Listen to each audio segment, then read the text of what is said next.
کہ ختم نبوت زندہ باد، ختم نبوت زندہ باد، ختم نبوت زندہ باد، ختم نبوت زندہ باد۔ الرحمن الرحیم۔ شروع اللہ تعالیٰ کے نام سے جو بڑا مہربان اور نہایت ہی رحم کرنے والا ہے۔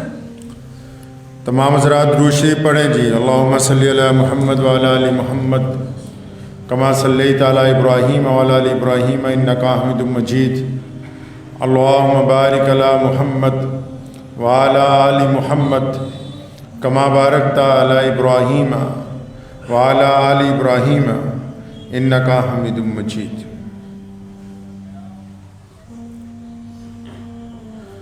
گزشتہ 2-3 دن پہلے لدھیانہ میں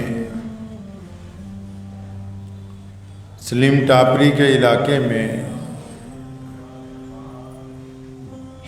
پڑوس میں رہنے والی ایک خاتون نے اپنی ہی پڑوس میں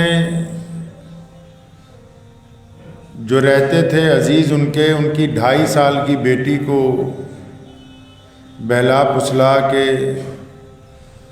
کسی جگہ لے جا کے پھر اس بچی کے ساتھ تشدد کیا، مارا اسے، اور اس کے منہ میں ریت مٹی جو ہے وہ اتنی ڈالی کہ اس بچی کا سانس بند ہو گیا، اور زندہ بچی کو ہی زمین میں ایک عورت نے ہی اپنے پڑوس کی ایک خاتون کی بیٹی کو زندہ زمین کے اندر دفن کر دیا۔ یہ ایسا دردناک واقعہ ہے کہ سننے والوں کے بھی دل ہل گئے، دیکھنے والوں کی بھی آنکھیں اشکبار ہو گئیں، اور پنجاب کی سرزمین شرمندہ ہوئی۔ کیا ایسے لوگ بھی اس زمین پر ہیں کہ جو بچوں کے ساتھ ظلم اور تشدد کی انتہا کرتے ہیں، جو معصوم بے زبان بچوں کو مارتے وقت یہ نہیں سوچتے کہ ہم یہ کون سا گناہ کرنے جا رہے ہیں جس کی معافی نہیں ہے۔ بیٹی کیونکہ بیٹی ہوتی ہے، خواہ وہ ہماری ہو یا پرائی ہو، یا کسی بھی مذہب سے تعلق رکھنے والے کسی خاندان کی ہو۔ بچے جو ہوتے ہیں ان کے ساتھ جو لوگ جرائم کرتے ہیں، یہ کہاں سے آتے ہیں؟ کیا یہ کسی باہر کے ملک سے آ گئے ہیں؟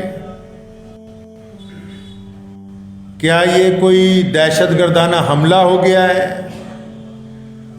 کیا کوئی ودیشی طاقت ہے جو بچوں کے اوپر ظلم کروا رہی ہے؟ کیا کوئی سوچی سمجھی ایک تحریک چل رہی ہے جو بچوں کو تشدد کا نشانہ بنا رہی ہے؟ تو پتہ لگتا ہے ایسا کچھ نہیں ہے۔ یہ بچوں کے اوپر جو ظلم ہو رہا ہے، یہ جو 2.5 سال کی بچی کو ایک عورت نے ہی، اس بچی کا نام دلروز کور ہے، جس 2.5 سال کی بچی کا قتل کیا گیا دلروز کا، تو اس کو جس نے مارا ہے وہ بھی ایک عورت ہی ہے، اور وہ بچی اس عورت کو اپنی پھپھو بتاتی ہے، ویسے ہی کیونکہ پڑوس میں رہنے والے۔ تو یہ واقعہ اس بات کی طرف ہمیں توجہ دلوا رہا ہے، تمام لوگوں کو، صرف ایک مذہب کے ماننے والوں کو نہیں، تمام لوگوں کو، کہ بھی انسانی طور پر اس زمین پہ رہنے والوں کا کردار لگاتار نیچے گر رہا ہے، صرف پانی کی سطح نیچے نہیں گر رہی۔ سائنسدانوں کو میں کہنا چاہتا ہوں، سیاستدانوں کو کہنا چاہتا ہوں کہ آئے دن جو گفتگو ہوتی ہے کہ پانی زمین سے نیچے جا رہا ہے، کیا ہوگا آنے والے دنوں میں؟ ہوا میں آلودگی بڑھتی جا رہی ہے، کیا ہوگا آنے والے دنوں میں؟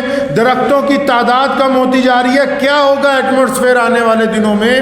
ادھر بھی دیکھ لو، دنوں دن انسانی قدریں نیچے گرتی جا رہی ہیں۔ اگر ان کو نیچے گرنے سے نہیں روکا تو آنے والے دنوں میں حالات پانی سے زیادہ بدترین ہو جائیں گے۔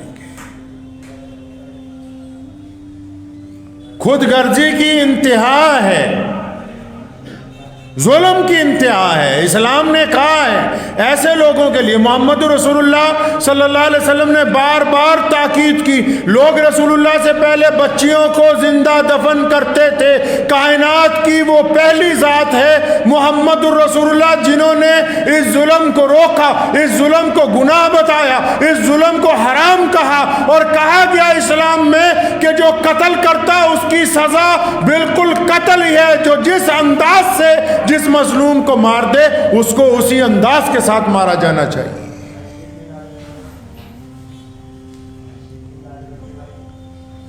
حکومت کو بھی چاہیے کہ باقی ساری چیزوں کی پرواہ کرتے ہیں, یہ جو انسانی قدر قیمتیں گر کیوں رہی ہیں؟ تاکہ ہم بے خوف ہو گئے, ہم انگریز بننا چاہتے ہیں.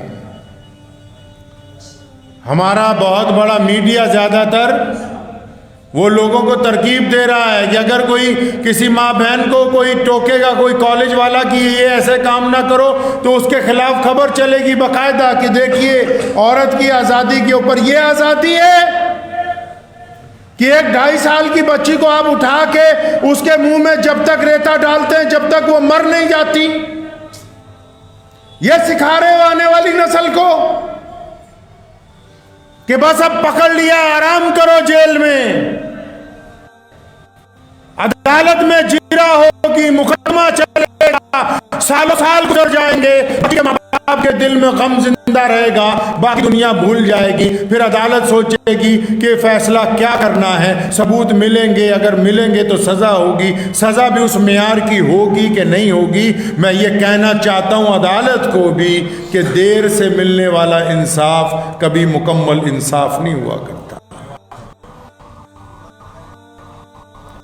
رسول اللہ صلی اللہ علیہ وسلم نے تعلیم دی کہ انصاف وہی ہے جو وقت پر دیا جائے, ظلم کو وقت پر روکا جائے. بچوں کے ساتھ تو ان تمام لوگوں کو حکم دیا گیا, جنگوں کے دوران بھی حکم دیا گیا کہ بچوں کا خیال رکھیں کہ بچوں کو تکلیف نہ پہنچے, بچوں کو چوٹ نہیں پہنچنی چاہیے. حضور نبی علیہ الصلوۃ والسلام نے بذات خود کر کے دکھایا ہے. بچوں کو پالنا کیسے ہے؟ آج کل تو لوگ 2 سال کا بچہ ہے اس کو پلے وے میں بھیج دیتے ہیں, اس کو ماں باپ بچپن سے ہی الگ کر رہے ہیں. جب آپ اپنے بچے کو بچپن سے ہی اپنے سے دور کرنے لگیں گے یقیناً وہ آپ کا بڑھاپے میں ساتھی نہیں بنے گا. شریعت نے کہا کہ بچے کو 6 سال تک چھاتی سے لگا کے پالو تاکہ اس کے دل میں آپ کی محبت جذب کر جائے, رچ جائے, بس جائے. چھاتی سے لگا کے پالو اسے. لوگ 2.5 سال کے بچوں کو اپنی جان چھٹانے کے نام کے اوپر لوگ کہہ رہے ہیں کہ پلے وے کے اندر یہ پڑھیں گے. 2.5 سال کا بچہ, اور کون سی تعلیم دلوا رہے ہو؟ کون سے بڑھیا اعلیٰ درجے کے اسکولوں میں پڑھا رہے ہو جن اسکولوں میں آج تک یہی نہیں بتایا گیا کہ ماں باپ بڈھے ہو جائیں تو ان کی ٹٹی پیشاب صاف کرنا تمہارا کام ہے. کون سے اسکول نے اپنے بچوں کو یہ تعلیم دی ہے؟ جہاں تم بچوں کو پڑھا رہے ہو وہ بتاتے ہیں بچوں کو کہ IELTS کرو, کینیڈا جاؤ, آسٹریلیا جاؤ, امریکہ میں جا کے بس جاؤ, انگلینڈ چلے جاؤ, اور یہ پرواہ نہ کرو کہ پیچھے تمہارے ماں باپ کا کیا ہوگا. یہ پڑھا رہے ہو تم اپنے بچوں کو. میں یہ نہیں کہتا کہ بچوں کو انگریزی نہ پڑھاؤ, لیکن انگریزی کے ساتھ ان کو دین تو پڑھاؤ, ان کو اپنا دھرم تو پڑھاؤ, ان کو اپنا مذہب تو بتاؤ. جب تک مذہب ان کے دل میں داخل نہیں ہوگا ان کو پتہ ہی نہیں لگے گا کہ ماں باپ کا احترام کرنا کیسے ہے. انگلش کی تعلیم تو پیسے 1 سے 2 بنانے کا طریقہ بتاتی ہے. سائنس میں کس طرح ترقی کرنی ہے اس کا طریقہ بتاتی ہے. میتھمیٹکس میں کس طرح آگے گنا کے جوڑ لگانے اس کے طریقے بتاتی ہے. اتہاس وہ پڑھاتی ہے جو ان کے مطلب کا ہو. یہ کس نے سمجھانا تھا کہ ماں باپ کی اطاعت کرنی ہے، رشتوں کی قدر و قیمت کرنی؟ محمد رسول اللہ صلی اللہ علیہ وسلم کو دیکھے، کائنات کے مالک ہیں، حضور اکرم صلی اللہ علیہ وسلم خاتم النبیین ہیں، اور آپ صلی اللہ علیہ وسلم تمام انبیاء کے سردار ہیں، تاجدار مدینہ ہیں۔ جب مسجد نبوی میں نماز پڑھانے کے لیے جاتے ہیں تو بعض اوقات حضرت زینب رضی اللہ تعالیٰ عنہ جو رسول اللہ کی چوتھی بیٹی، ان کی جو صاحبزادی ہے وہ ضد کرتی ہے رسول اللہ صلی اللہ علیہ وسلم کو کہ میں آپ کے ساتھ جاؤں گی۔ نبی علیہ الصلوۃ والسلام اپنی نواسی کو ساتھ لے کے جاتے ہیں نماز پڑھانے کے لیے، چھوٹی بٹیا ساتھ میں جاتی ہے، آپ صلی اللہ علیہ وسلم اپنے ساتھ اس کو کھڑا کرتے ہیں۔ نبی علیہ الصلوۃ والسلام نماز پڑھاتے ہیں تو نماز کے دوران بچہ حرکت کرتا ہے، کبھی گود میں، کبھی کندھے پر۔ محمد رسول اللہ صلی اللہ علیہ وسلم نے کبھی بچوں کو ٹوکا نہیں۔ امام بخاری نے لکھا ہے حضور اکرم صلی اللہ علیہ وسلم ایک مرتبہ سجدے میں گئے، کافی دیر ہو گئی، صحابہ کرام رضی اللہ تعالیٰ عنہ فرماتے ہیں کہ ہم پریشان ہو گئے کہ رسول اللہ سجدے سے سر نہیں اٹھا رہے۔ تو جب بہت دیر بعد سر اٹھایا، بعد میں پوچھا کہ یا رسول اللہ کیا بات ہوگی تھی؟ فرمایا یہ جو حسین ہیں، حضرت حسن اور حسین چھوٹے ہیں، یہ بھی نماز میں آ جاتے ہیں، تو یہ میرے کندھوں پہ آ کے بیٹھ گیا۔ اب میں نے سوچا کہ اگر سجدے سے اٹھتا ہوں تو حسین گر جائیں گے، ان کے چوٹ لگ جائے گی۔ آج تو کئی نمازی ایسے ہیں جو بعد میں آئیں گے، بچوں کو صف میں سے الگ کریں گے۔ کیوں؟ اگر الگ کرنا تھا تو تم پہلے کیوں نہیں آ گئے بھائی؟ خود پہلے کیوں نہیں پہنچ گئے مسجد کے اندر؟ اگر ہماری مسجدوں میں بچوں کی تعداد کم ہو جائے گی، اس کا مطلب آنے والا اسلام کا مستقبل ویسا نہیں ہے جیسا ہم چاہتے ہیں۔ مساجد کے اندر بچوں کی آمد اس بات کا اطمینان ہے کہ آنے والے دور میں اہل اسلام کے پاس ایک اچھی نسل موجود ہے جو ان مساجد کے اندر اللہ اور اس کے رسول صلی اللہ علیہ وسلم کا نام لیا کرے۔ نبی علیہ الصلوۃ والسلام نے بچوں کی قدر و قیمت کرنے کی حکم فرمایا۔ بچوں کو فرمایا کہ جب بچہ گھر میں ہو اس کا بہت خوبصورت نام رکھو، اچھا نام رکھو، اس کا نام ایسا ہو جو اس کو سن کے بھی اچھا لگے، کہنے والے کو بھی اچھا لگے، بتانے والے کو بھی اچھا لگے۔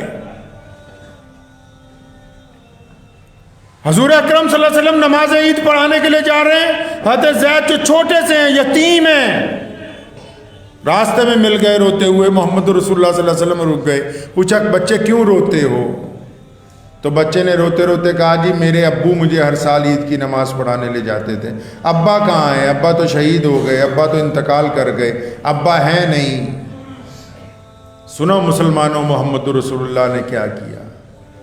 آج کا کوئی بڑا آدمی کیا کر سکتا ہے؟ آج کا کوئی حکمران کیا کر سکتا ہے؟ آج کا کوئی پیر فقیر کیا کر سکتا ہے؟ آج کا کوئی لیڈر کیا کر سکتا ہے؟ محمد رسول اللہ نے آج تو بندہ جو طاقتور ہوگا، چلا جا رہا ہوگا، کوئی غریب مل جائے گا، چند پیسے دے دے گا، 1 سیکنڈ کے لیے اس کی بات سن لے گا، اس کے بعد بھول جائے گا۔ محمد رسول اللہ جو کائنات میں سب سے زیادہ مصروف ہیں، جو کائنات میں تمام انسانوں کے لیے رحمت بنا کے بھیجے، جو تمام عالم میں انسانوں کے رہبر ہیں، وہ رسول اللہ صلی اللہ علیہ وسلم نماز عید پڑھانے کے لیے جا رہے ہیں۔ راستے میں یتیم کا بچہ مل گیا تو محمد رسول اللہ نے صحابہ کو یہ نہیں کہا، ابو بکر بھی تو ساتھ میں ہیں، عمر بھی تو ساتھ میں ہیں، ابو ہریرہ بھی تو ساتھ میں ہیں، عبداللہ ابن زبیر بھی تو ساتھ میں ہیں، ابو عبیدہ بن جراح امین الامت ساتھ میں ہیں، خالد ابن ولید جیسے جرنیل ساتھ میں ہیں، عثمان ذی النورین جیسے دولت مند اور شیر خدا، علی مرتضیٰ جیسے اولو العزم صحابہ اکرام رضی اللہ تعالیٰ اجمعین ساتھ میں ہیں۔ کسی کو نہیں کہا کہ اس بچے کو سنبھالو۔ کالی کملی والے نے خود اس بچے کا ہاتھ پکڑا، واپس چل پڑے، جا رہے ہیں عید کی نماز پڑھانے، واپس چل پڑے گھر پہ، اس بچے کو گھر پہ لے کے آئے واپس، حکم دیا اسے نہلایا جائے۔ حضرت فاطمہ رضی اللہ تعالیٰ عنہ کے گھر پیغام بھیجا کہ حسن و حسین کے کپڑوں میں سے کوئی اچھا جوڑا بھیجو، ایک بچہ ہے، یتیم ہے۔ سنو بچوں کی پرورش کیسے ہوتی ہے، بچوں کی اکرام کیسے کیا جاتا ہے۔ غسل دیا گیا، جوڑا پہنایا گیا، میٹھا کھلایا گیا. پھر رسول اللہ صلی اللہ علیہ وسلم نے اس بچے کو پوچھا، یہ نہیں کہ چلو اب عیدگاہ چلتے ہیں، نہیں. کالی کملی والے نے اس بچے سے پوچھا کہ بیٹا یہ بتاؤ، جب تم عید کی نماز پڑھنے جاتے تھے اپنے ابو کے ساتھ تو تمہارے ابو تمہیں کیسے لے کے جاتے تھے؟ انگلی پکڑ کے لے کے جاتے تھے، بازو پکڑ کے لے کے جاتے تھے، گود میں اٹھا کے لے کے جاتے تھے؟ محمد رسول اللہ اس بچے سے پوچھتے ہیں کہ تم اپنے ابو کے ساتھ عیدگاہ جاتے کیسے تھے؟ بچے نے محمد رسول اللہ صلی اللہ علیہ وسلم کو بتایا کہ یا رسول اللہ میں تو اپنے ابا کے کندھوں پر بیٹھ کے جاتا تھا، اور پھر زمین و آسمان نے دیکھا کالی کملی والے محمد رسول اللہ زمین پر بیٹھتے ہیں اور اس بچے کو اپنے کندھوں پر بٹھاتے ہیں اور اٹھ کے کھڑے ہوتے ہیں عیدگاہ جانے کے لیے، تاکہ قیامت تک آنے والے انسانوں کو یہ بتانا ہے کہ اگر کوئی یتیم تمہارے پلے پڑ جائے، اگر کوئی مظلوم تمہارے پاس آ جائے، اگر کوئی مستحق بندہ تمہارے پاس آ جائے تو پہلے اس سے پوچھو کہ اس کی عزت و تکریم کیسی ہونی چاہیے. محمد رسول اللہ نے اس یتیم کو اپنے کندھوں کے اوپر بٹھایا. بچوں کو قتل کرنے والے لوگ گندی سوچ کے لوگ ہیں، وہ لوگ ہیں جن کے ارادے ناپاک ہیں، جن کی پرورش درست نہیں ہوئی، جن کے حلق میں حرام مال اترا ہے، جن کی نیتیں خراب ہیں، جو سارا دن پڑوسیوں سے جلتے رہتے ہیں، جن کو حسد نے برباد کر دیا ہے. ایسے ہزاروں لوگ اور ہوں گے جن کے ارادے ہیں کہ کسی کے بچے کو قتل کر دیں، کسی کے بھائی کو قتل کر دیں، کسی کی بیوی کی جان لے لیں، کسی کے ساتھ بد کرداری کر دیں. رکے گا کیسے؟ اسلام کہتا ہے کہ سرے بازار ان کو سزا دو جو لوگ بچوں کے ساتھ ظلم کرتے ہیں. ہم مانتے ہیں کہ عدالت کے اندر مقدمہ چلنا چاہیے، لیکن دنیا کا یہ دستور ہے،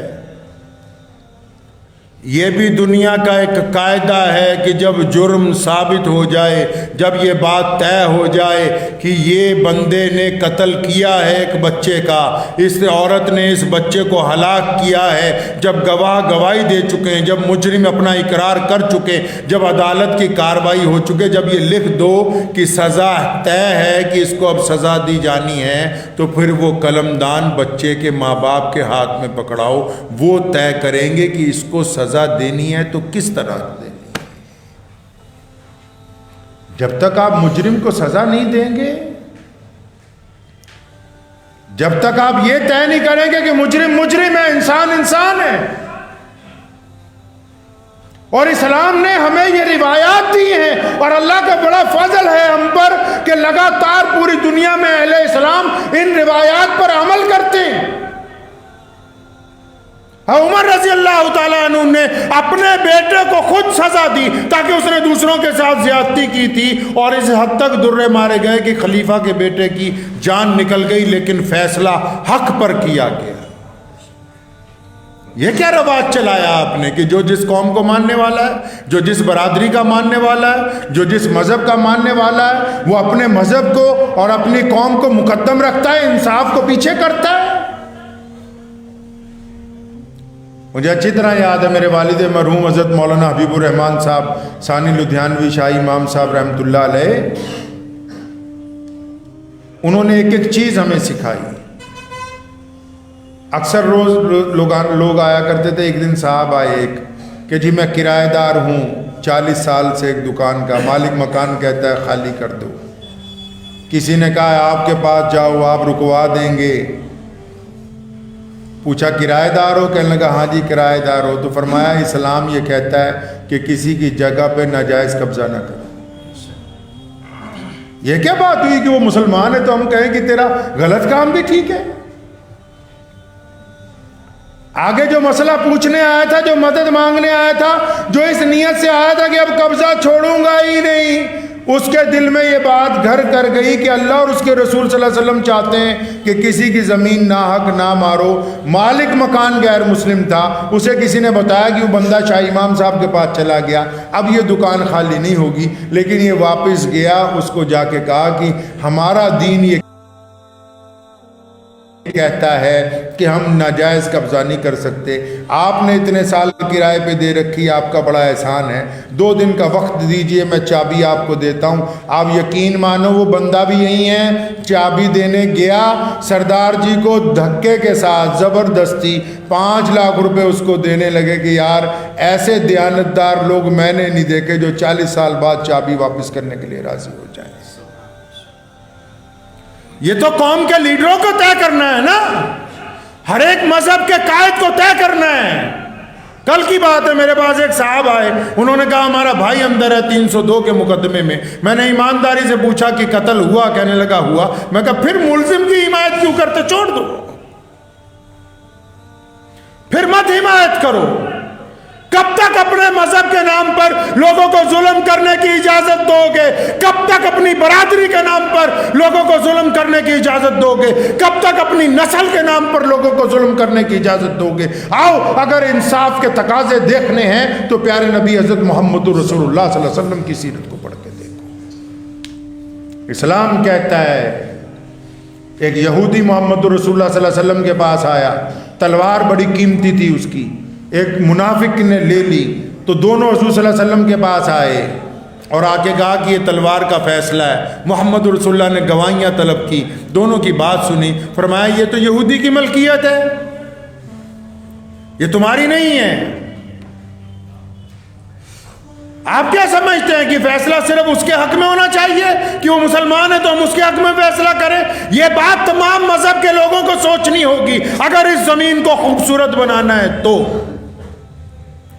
اگر اراجکتا پھیلانی ہے پھر اپنی اپنی مرضی کیجئے، اگر آپ کو اس روئے زمین کو اور خوبصورت بنانا ہے، یہاں ہر ایک انسان کو تحفظ دینا ہے، یہاں ماؤں اور بہنوں کی عزت کروانی ہے، یہاں بچوں کی زندگیوں کو محفوظ کرنا ہے، تو یہ طے کرنا ہوگا کہ ظالم کون ہے، مظلوم کون ہے، اور یہ طے کرنا ہوگا کہ ظالم کے ہم سب خلاف ہوں گے، مظلوم کے ہم سب ساتھ میں کھڑے ہوں گے۔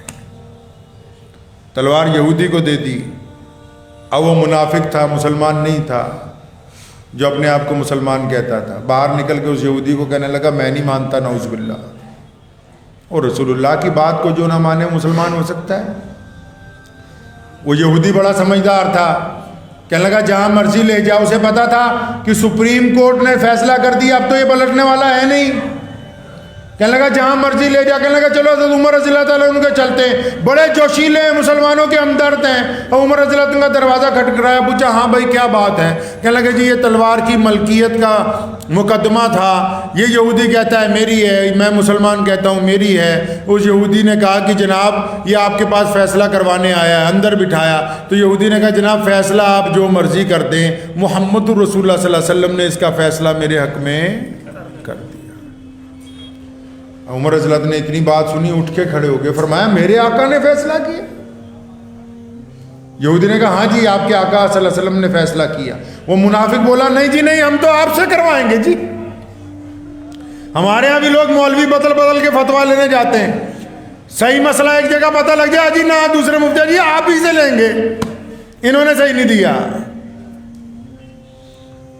تو ایسے منافق کے لیے حضرت عمر رضی اللہ عنہ نے فرمایا یہیں بیٹھو، میں 1 منٹ میں آیا۔ اندر گئے، اپنی تلوار لائے اور اس کی گردن اتار دی، فرمایا جو محمد رسول اللہ صلی اللہ علیہ وسلم کا فیصلہ نہیں مانتا اس کے لیے عمر کے پاس تو یہی فیصلہ ہے۔ اب مدینے میں شور مچ گیا کہ عمر نے ایک مسلمان کو قتل کر دیا۔ حضور صلی اللہ علیہ وسلم خود پریشان ہو گئے، کیونکہ حضور صلی اللہ علیہ وسلم حضرت عمر سے محبت کرتے ہیں، مانگ کے لیا اللہ سے۔ تمام لوگ اکٹھے ہو گئے کہ فیصلہ کیجئے، حد مقرر کیجئے۔ سب لوگ ابھی اکٹھے ہوئے ہیں۔ رسول اللہ نے پوچھا عمر سے کوئی اور گواہ ہے؟ فرمایا نہیں، یہ دونوں تھے اور میں تھا۔ ابھی فیصلہ صادر بھی نہیں ہوا کہ جبریل آ گئے اور فرمایا یا رسول اللہ، اللہ فرماتے ہیں کہ جو آپ کا فیصلہ نہیں مانتا وہ ایمان والا ہو ہی نہیں سکتا۔ عمر فاروق نے ایک غیر ایمان والے منافق کو قتل کیا، ایمان والے کو نہیں کیا۔ ایمان والے بنیے فیصلوں کے اندر، مجھے کئی لوگ فون کر دیتے ہیں، کئی رشتہ دار بھی، کہ فلاں پنچایت ہو رہی ہے، عثمان بھائی ہمارے بندے کا خیال رکھنا۔ میں ممبر پہ بیٹھ کے ایمان کے ساتھ آپ کو بتاتا ہوں، ہمیشہ میں نے ان کو یہی جواب دیا کہ مسجد میں فیصلہ ہوگا تو اللہ اور اس کے رسول کے حکم کے مطابق ہوگا۔ تم یہ نہ سمجھو کہ اگر کوئی ہندو بھائی، کوئی سکھ بھائی، کوئی دلت بھائی، کوئی عیسائی مسجد میں آیا تو تمہارے حق میں فیصلہ ہو جائے گا۔ فیصلہ اللہ اور اس کے رسول کے حکم کے مطابق انصاف کے اوپر کیا جائے گا۔ تو بچوں کی قدر کرنی ہے، کریں گے جی انشاءاللہ۔ وقت بھی ہو گیا، لیکن اتنا بتا دوں، نماز میں جتنے بچے آتے ہیں ان کو روکا نہ کریں۔ مسجد میں اگر بچے شور مچاتے تو ان کا شور مچانا بھی رحمت ہے، محبت سے سمجھائیں کہ مسجد کا اکرام کرو بیٹا، شور نہ مچائیں۔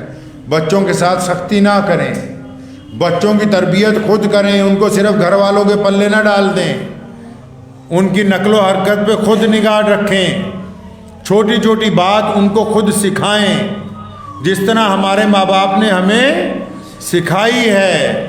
اسلام چاہتا ہے کہ نسل نو جو ہے وہ خوبصورت، اور بچہ وہی بچہ نہیں جو اپنا ہے۔ سونے رسول صلی اللہ علیہ وسلم نے ہمیں تربیت دی ہے کہ ہر ایک بچہ چاہے وہ کسی کا بھی ہے اس کا اکرام کرنا ہمارے اوپر فرض ہے۔ ہر ایک بیٹی چاہے وہ کسی کی بھی ہے اس کی احترام کرنا ہمارے اوپر فرض ہے۔ ہر ایک بچے کی حفاظت کرنا ہمارے اوپر فرض ہے۔ اور اگر جن کی نیتوں میں حسد ہے، یہ بچوں کو کیوں مارا اس عورت نے پتہ؟ کیونکہ دل میں حسد تھا پڑوسیوں کے لیے، کچھ قابو نہیں چلا تو اس بچے پہ ہی ظلم کر دیا۔ حسد کو اپنے دل سے نکال دیجیے، چڑنے سے کچھ نہیں ہونے والا۔ میری ماں کہندی کاما دے کہن نال ٹگے نہیں مار دے، مطلب کوے روز دعا کرتے رہے نا کہ کوئی بڑا جانور مر جائے تو کھائیں گے، کاما دے کہن نہ ٹگے نہیں مار دے۔ اس لیے اپنی نیت صاف رکھیں، لوگوں کے لیے اچھائی کی دعا کریں، برائی کی نیت نہ رکھیں۔ آپ جتنا غلط سوچیں گے اتنا پریشان ہو جائیں گے، جتنا نیکی کے لیے سوچیں گے، اچھائی کے لیے سوچیں گے، اللہ اتنی آپ کو برکت عطا فرمائے گا۔ دعا کیجیے اللہ تعالیٰ مجھے بھی اور آپ سب کو ان باتوں پہ عمل کی توفیق عطا فرمائے۔ وآخر دعوانا G S herbal wholesale ayurvedic ادویات کا قابل اعتماد مرکز۔ تجارت کے خواہش مند حضرات کو ہم مکمل ٹریننگ دیتے ہیں، ہمارے ساتھ تجارت کر کے بھرپور پیسہ کمائیں۔ علماء کرام، حفاظ، ڈاکٹرز اور میڈیکل والوں کے لیے خصوصی رعایت۔ تفصیلات کے لیے ابھی رابطہ کریں۔ قاسمی حج عمرہ ٹورز اینڈ ٹریولز، حج عمرہ اور دیگر مقدس مقامات کی زیارت کا بھروسے مند مرکز۔ حج عمرہ جانے کے خواہش مند حضرات اسکرین پر دیے گئے نمبرات پر کال کریں۔